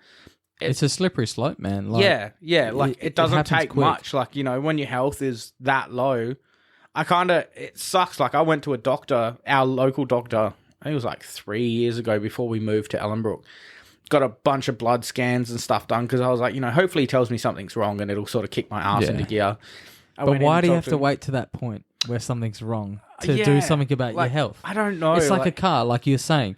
You cut the oil filter open to see the metal. Yeah. So why do people neglect their health to that point? Yeah. But they look after their car so religiously. Literally. And that's where I'm kind of at now. I'm like, I should be putting myself first. Yeah. I should be worrying about my health now that I want to spend time with the kids. I want to be able to go outside and run with the kids. What peaked for me was I was like, I'm never going to... I've always been big. Since I was like 13 years old, I think I've been 3 digits. So it's just a normal thing for me as such. My whole family's big. I don't think there's Could many be the odd blokes. one out, bro. You could it doesn't have to be normal. So that's why I was like, someone has to make a change. Yeah. So... And you know what? Good on you for doing it, man. I've seen your progress and you're fucking killing it. It's fucking hard. Oh, bro. I know. Don't get me wrong, especially being at my weight. I've got a bunch of mates that have lost a ton of weight. A lot of them through weight loss surgery. And don't get me wrong, no offense to people who have had weight loss surgery. Some people really need the help. They don't have some people just don't have the discipline to... Yeah, they need that kicker at the start to be like, I need this to be able to lose weight. Whereas I've always had that mindset of, if I want to lose weight, I'll stop being a fat cunt and I will lose weight. Yeah. You've got to want it hard enough. And I think wanting it hard enough, once you've pushed the weight off, will stop you pushing it back on. I know a few people who've had like lap band surgery and stuff, and they've gained that weight back. Yeah, and right. some. So what is that? Is that just like a actual? It just ties like a knot in your stomach, or Basically- they remove a bunch of it? That basically they, from my understanding, I haven't looked too far into it because Yeah. I didn't really care about it. From my understanding, is they essentially cut the stomach down to to what size they reckon it should be, Yeah, right. Fuck. and then That's pretty like Pretty invasive. because your yeah, stomach holy stretches. yeah. So, and then obviously, if you stick to the right diet, the right amount of food that you're meant to be eating, you're guaranteed to lose weight. There is no way you can't. Calories in, calories out. Yeah, Like, literally. Like, you know, if you're filling your stomach in 2 bites of a burger instead of 4 bites of a burger, you're gonna lose weight. yeah, Like, yeah. so, but you can always stretch that stomach back out again. And I know a few people who have done that and Fuck. gained their weight back and some. And I'm Yeah. like, but I think the reason a lot of people do gain it back is because they lost it so easily. So they think, I'll just lose it again pretty easy. Yeah, And like you know what? it'll just fall off. Like, no, it hell won't, bro. Yeah. Like, yeah. And it's hard because a lot of people are addicted to food, dude, but we need. 100%. But the hard part is we need food to live. To live, We need it to survive. Yeah. So it's so easy to get addicted to it and overeat and be a glutton. Yeah, and I think more people are becoming more overweight these days because of how readily available really Shit good food. food is. Shit Well, like food. shit food, Shit but good food. You shit know? good food. You know what The I mean? Like, sodium, the fat, the sugar. yeah, It's just. but like you can pull it delicious. anywhere, and I think that was a lot of the problem with me is I work mobile, Oh yeah. So, so you're literally that- just like that's hard. I you're understand. driving and you're like, "Fuck, I'm hungry. Where's the next lunch bar?" Yeah. You pull in, you grab, Macca's, KFC. Or yeah, and you drive-through. literally you just grab whatever the fuck you want, Yeah. like and eat because you're just eating on the go anyway. So, and I think that's a lot of the And problem. no one wants to eat fucking cold leftovers when you're on the go, man. 100%. Oh. Unless you're in the mindset of like set meals, everything like that. But that's another discipline on its own, man. Oh, 100%, dude. Yeah. Like, I'm still not at that stage yet. I've tried and I was like, I can't fucking do this. Like, Yeah, bro. I need some kind of variety. The with only it. thing that I can't do cold is cold chicken and rice. That shit can fuck right Oh, off. I can yeah. eat cold steak, no worries, because I love steak. I can eat steak all day. Yeah, but every chicken day. and rice is just, it's dry and it's cold. Yeah, they're just like, You're like, bro, at least give me some mayo or something on it. just Like, something, please. But no, it's good, man. You got to do it. You got to do it. You got to be for Yeah. your kids, just for you as well, man. Like, yeah, 100%. Man, when I jumped on the scales and I was like, holy fuck, 162 kilos. that's yeah. I was like, what the fuck have I done to let myself get this far? Like, I've never really bothered. I've always been a big guy. I've always been like 135 to 145. But if you're always seeing yourself as I'm just that big guy, then you sort of just that's it. That's your life. yeah, as being literally. the big And guy. that's what I've gotten used to is like, you know, everyone's always looked at me as the big gorilla. Like, and that has been my nickname for years. Everyone couple called years, me mate, you're Silverback going to be because a I'm just fucking animal, bro. You're Well, gonna be like, fucking he's going to be hopefully. massive. You're going to be deadlifting 250, mate. No, I don't want to go that far. You never know, mate. Never say never. I'm at the stage now where I'm like having to cut out weight training because my body type is just trying to gain too much muscle. Good. So I'm Good. like, fuck cardio.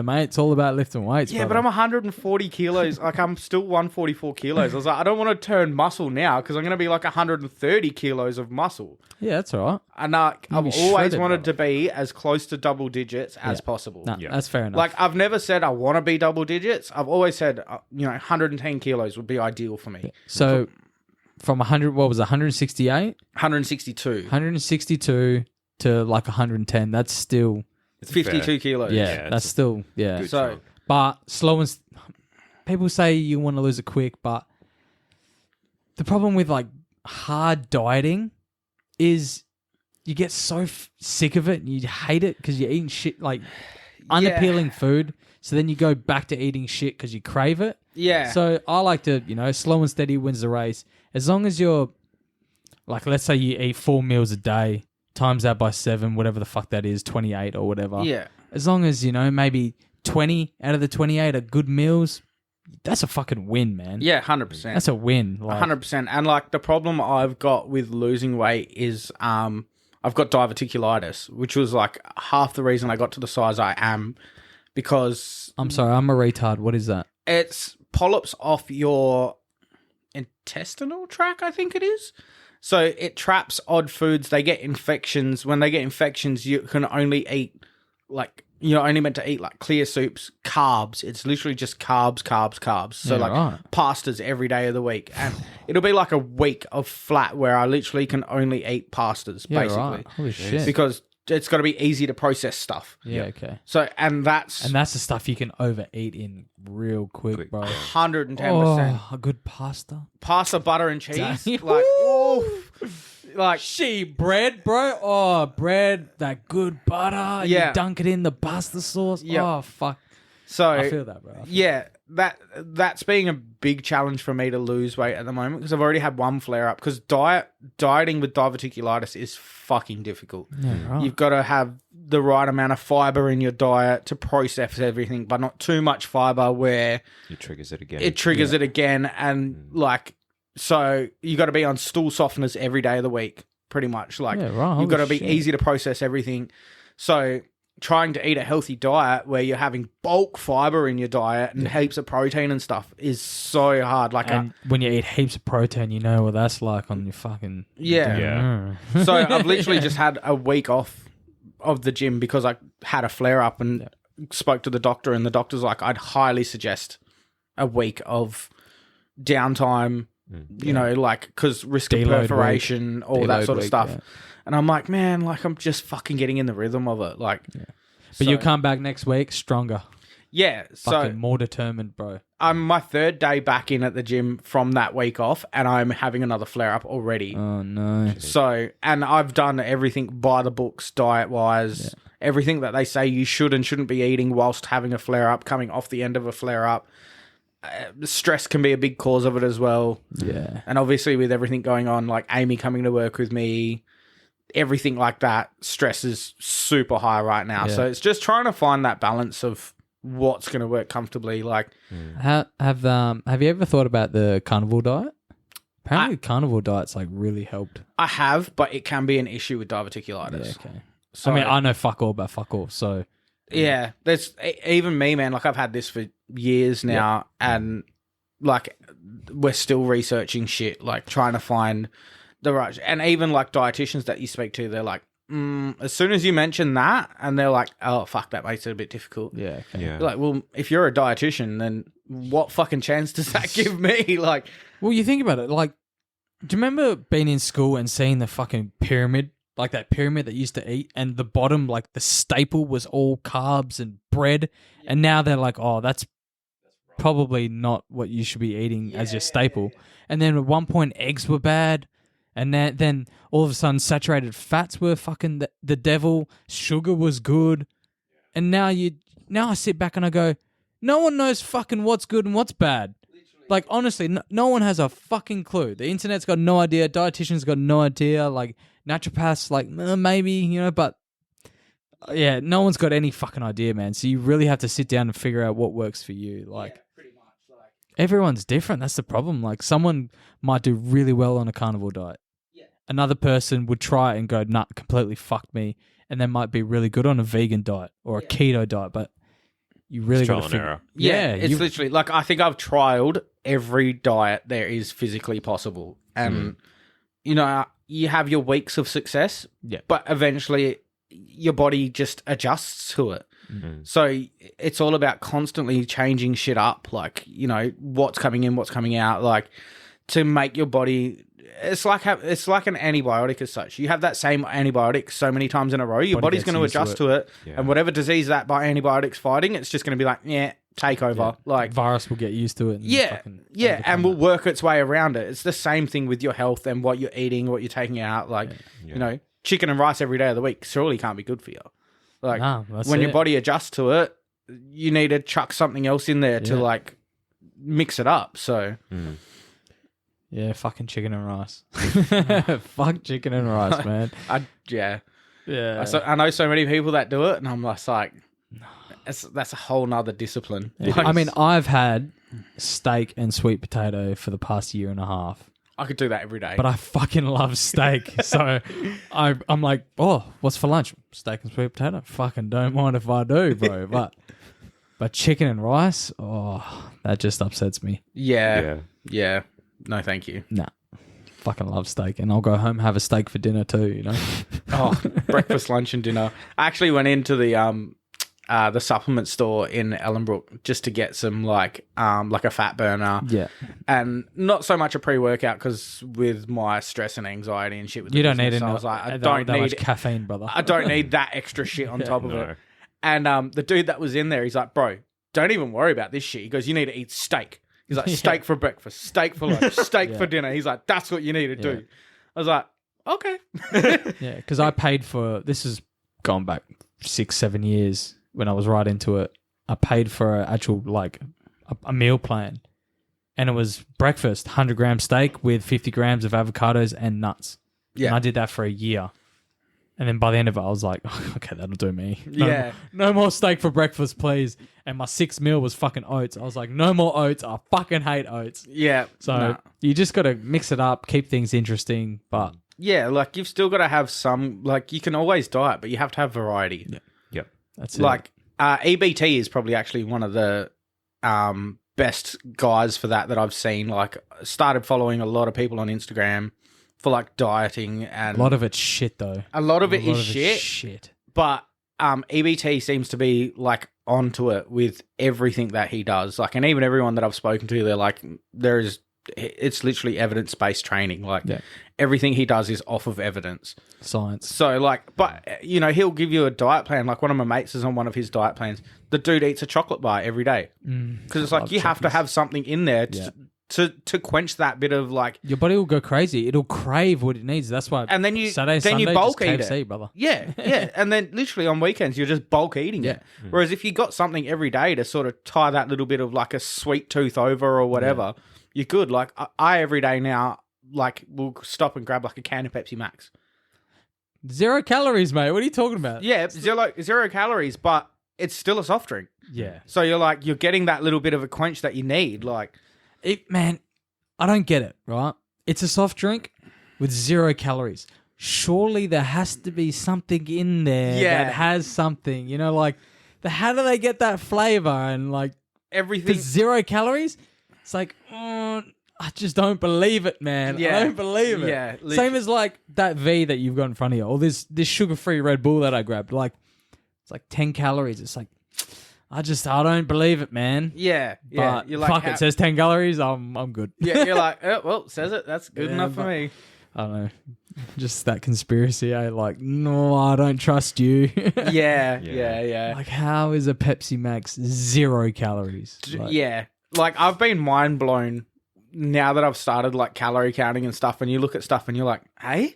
Like, that can't be right. Like, I Tim thought... Tams, 100 calories, or 3 Oreos is 115. You're like, Jesus, I can eat a whole packet of that. Yeah, literally. Yeah. And you're like, how can I not eat 2 Oreos to be the same as a whole packet of Tim Tams? Like, what the fuck is different? Yeah, I know. But, like, we had Tim, Trev's mate, who's like a powerlifter, and he was explaining it like food just becomes numbers.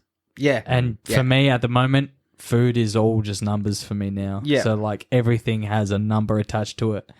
And if you are dedicated, it is good because it'll keep you in check, but you do get this weird relationship with food. Yeah, I'm at that stage now where I'll like go to get something and I'm like, is that going to push me towards the calorie goal of the day, or is that going to push me just over it? Or if I have that, am I going to be able to have that? Yeah. And I'm like, you get in your head a lot. Yeah, man. And it's bad. It is an unhealthy relationship with food. But if it's what you got to do, and if it's what keeps you on track to lose the weight, then unfortunately that's just the sacrifice you got to make. That's it, man. That's it. Because like some days I'll look at my Fitness Pal and I'll be like, I'm 200 calories over, and I feel bad. I feel like a piece of shit. But at the same time, you got to remember you're gonna have those blowouts, and it's not gonna affect you like that bad as long as you'll stay have on those track. days where you're like 200 calories over, but then the next day or the day before you might have been 500 calories under. Yeah. So like they all eventually weigh themselves out. That's what I've it's kind the of worked averages, out. you know what I mean? Yeah. As long as you're jumping on the scale and over the past months, it's like a steady decline, that's what you're after. Yeah. Or if you're trying to gain weight, incline. Yeah, So, yeah, exactly. So because Trev's on a bit of a cut for his First powerlifting. powerlift, and I'm on a sort of an incline. Yeah, it's been like it's the whole relationship with food. I haven't got to the point where I'm tracking stuff, and I don't really want to for that very reason. It's just more of a conscious of like, if I eat something that I know is calorie heavy, then it means I maybe just do, like go for a walk after dinner and stuff, like balancing it out in a sense of like. I fucking hate walking. Why do you motherfuckers like walking so much? I got a fucking blood test and like, guess what? You need more fucking vitamin D. I'm just like, fuck. I work at home all day. I don't know about you, brother, but that comes in a pill. That comes in a pill, mate. Mate, soon everything will come in a fucking pill. You want to lose weight? Here. You want to cure depression? Fucking. oh man, yeah, literally. I'm pretty. Yeah, soon enough they'll find something that exercise will be in a pill, and you just take that because that will be the best. Cut this pill in half. You've done half an hour of exercise. Done. Yeah, wow, that'd be sick actually. Give me that. 10,000 steps in a pill. I'll take that, brother. Yes. Oh, Yeah, mate. Vitamin D, mate. 6,000 IUs a day. Let's go. Jesus Christ, man. I need to look into it actually because vitamin D, vitamin C, yeah, zinc, and B complex and magnesium. They're good for like testosterone and shit. yeah. Nice. I've actually just got onto the magnesium side of things for like. It also helps you sleep and relaxes your muscles. That's the main reason. Like, obviously with business, wicked insomnia now. So like, Ashwagandha, brother. I will sit up. Or there is other things that work for it as well. Psilocybin. No, medical marijuana works really well. Yeah, fuck yeah, brother. So I'll sit up some nights till 1 a.m, man. Like literally laying in bed, eyes closed, mind just tick, tick, tick, tick, tick, tick. And you're like, come on, man. Like, I'm fucking exhausted. I need to go to bed. Just turn the fuck off. Like, I fucking hate that. So, yeah, but that's what got me into magnesium. Few people will like give it a shot kind of thing. Definitely getting better sleeps now. I wouldn't say I'm getting more sleeps, but I'm definitely having a deeper sleep. Yeah. So, Weird thing I've tried now is the mouth tape and stuff like that. I've actually I've done that for a month, and I've noticed my sleep is like improved heaps. yeah. See, it forces you to breathe through your nose instead of being a mouth breather. It's a really weird feeling the initial couple of nights because you're just like, what the fuck, I can't breathe. And then after a while, you sort of like get used to it. And even if I don't tape, like I'm more conscious about nose breathing at night. So maybe give that a go. It's relatively inexpensive. Yep. But see if it works. I mean, there's a lot of science coming out now that it does. It's just pretty new as well. Yeah. I got a mate who, like, Sam, we had him on the pod, he loves his ashwagandha. Yep. Yeah. You can buy it from Chemist Warehouse pretty cheap. And he reckons he's been having some, like, really good sleeps because of it. Yeah, man, I think there is like a lot that I've tried, like CBD oils. Oh, yeah, right. Fuck. All sorts of stuff. And honestly, the only thing that will get me to sleep well is go out and have a couple bongs. And I'm like, it just turns me off. Like when I'm at the gym is probably the only other time that I turn off. Yeah. I'm just not thinking about anything. I'm just like, this is what I'm here to do kind of thing. Maybe you got too much energy. You just need to hit the gym hard, burn all that energy off, and then... Tried that, and then I come home and I'm up an hour later because my body's like, I still want to keep going. So, fuck. But... They just got to keep trying, man. I think there's no cookie cutter approach to anything. And that's what I'm sort of learning is like, even though most people are like, oh, this works for me, you got to try it out for yourself. Yeah. And that's, I guess, life in general, man. Yeah. You can always just take on people's advice, but if it doesn't work, then just disregard it. Yeah, that's 100%, man. That's the thing about humanity, bro. Like, just us as humans. Everyone is so different, and that's what keeps life interesting. Yes. Yeah, 100%. You got, like, people that have, like, they're happy with their day-to-day life, what they're doing in life. They never want to seek outside of what they're doing, like, comfort zone-wise. Yeah. And then you've got other people that are, like, always chasing something better. Yeah. Like, always chasing better cars, better this, better lifestyle. You know, like, and it's just humanity. Like, there's always going to be people that are comfortable with what they're doing and happy 100%. To go about their day-to-day life, you know, knowing that their routine is going to be exactly the same. Get up, keep doing it. They're happy with that. But then you got people that are like, routine sucks. Like, I need to change some shit up. Like, yeah, I find if I'm not in a routine, I fall apart. Yeah. Like, I have to get up at a certain time. Be at work. Once work's finished, straight to the gym. Like, my weeks are laid out. Otherwise, I'll just fucking go loopy, bro. So yeah, I'm starting to get a bit like that now. Especially now I've got the missus working with me. I can be a bit more strict on my start times. before she was working with me, I was doing school drop-offs because daycare or like even before school care is like $40 a head per kid. Man. And then late fees and shit like that. Oh, man, it just gets out of hand really fast. Bro. So it just worked well. When she was working for the previous company, she was work from home most days of the week anyway. After the whole COVID thing, they pretty much were like, work from home worked well, so you may as well stay that way kind of thing. So it worked well. She would take her lunch break in the afternoon and go pick the kids up from school. So it just worked out better for me, well, financially wise, for me to just start later, drop the kids off in the morning, but it obviously does ruin my day as well because I can't start work. It pushes you back. Essentially, like I'm not at my first job until 9 o'clock when I could be at my first job at 7:30. Yeah. So, and that hour and a half difference doesn't seem like a lot of time, but an hour and a half when you factor in traffic, traffic at that time's fucked. Traffic at 8:30 in the morning is so much worse than traffic at 7 o'clock in the morning. Oh man, that's why I try to get to work at 6:30. Yeah, I'm on the road at fucking 6. I mean, there's a little bit of traffic, but never bumper to bumper. Yeah. So fuck starting work. Unfortunately, I work mobile, so bumper to bumper traffic. You're always in traffic, brother.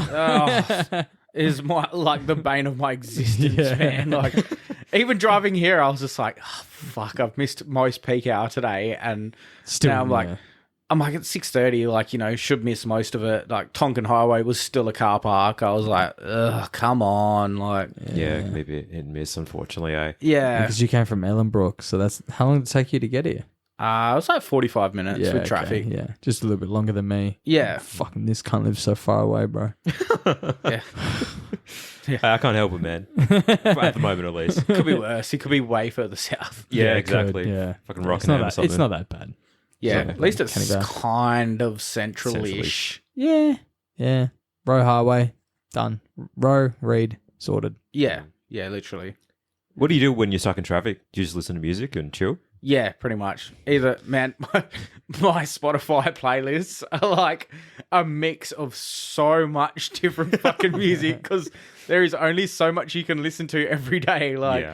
So I'll either listen to that or like podcasts. Yeah, nice. I listen to a bit of like Alpha Blokes and just shit like that. Like not a lot of it. A lot of the time I'm a big music listener, so 99% of the time I'm listening to music.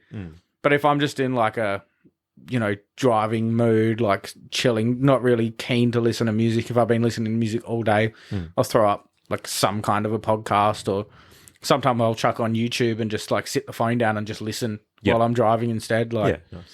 Stuff like that. So how do you find the time to do everything that you have mentioned in this podcast? Because you've got a lot going on, bro. Like, I'll 100% admit, man, like, how the fuck do you balance it? Man. I have weeks, months where I don't see mates. Like, because you're just so busy trying to do everything. And like, I actually was talking to a friend about this the other day, and you understand why people in their mid-30s just sort of fade away a little bit and like fade out of the picture. It's not because they don't want to see you. It's just because physically don't have time, bro. Yeah, like you have 2 kids, you're in like a family thing, you're working 50 hours plus a week, like especially these days, you got to hustle to mortgages, like everything's going up. So before you used to hustle to enjoy life. Now you have to hustle just to survive. To live life. Just to survive. Yeah, literally. Like, man, I went from buying and selling cars, like, to make bulk money to now I'm like working, making still good money. And I'm like, kind of might have to start buying and selling cars again just so to I can start put food drifting. on the table. Like, because the expense of like drifting and stuff like that is like, balancing everything out. You're like, fuck, man, this is actually like expensive. Like, everything's gone up. Tires have gone up ridiculously, man. Fuck, like heaps, man. Fuel, like E85's $2.80 a litre now. When I started putting E85 in the car, man, it was like $1.90 a litre. Yeah. So like, I don't know. Ridiculous. I struggle for time, like massively, but I just sort of. But your kids are also at that age where they come to the track, so it's cool to see. Man, bro. my like, kids were pretty much raised at the track. Yeah. Like, that's cool to see. Like Theo was like 4 days old, and we took him down to one of the old school PDA events. Yeah. And was literally trackside. Like, the problem with that now is we go to the track and they think they own the place. So they just walk around everywhere. They know everyone knows them. They know everyone. So they just sort of do whatever they want. And I'm like, hey, like, you can't be walking through the pits. And they're like, oh, but it's all right. And I'm like, Yeah.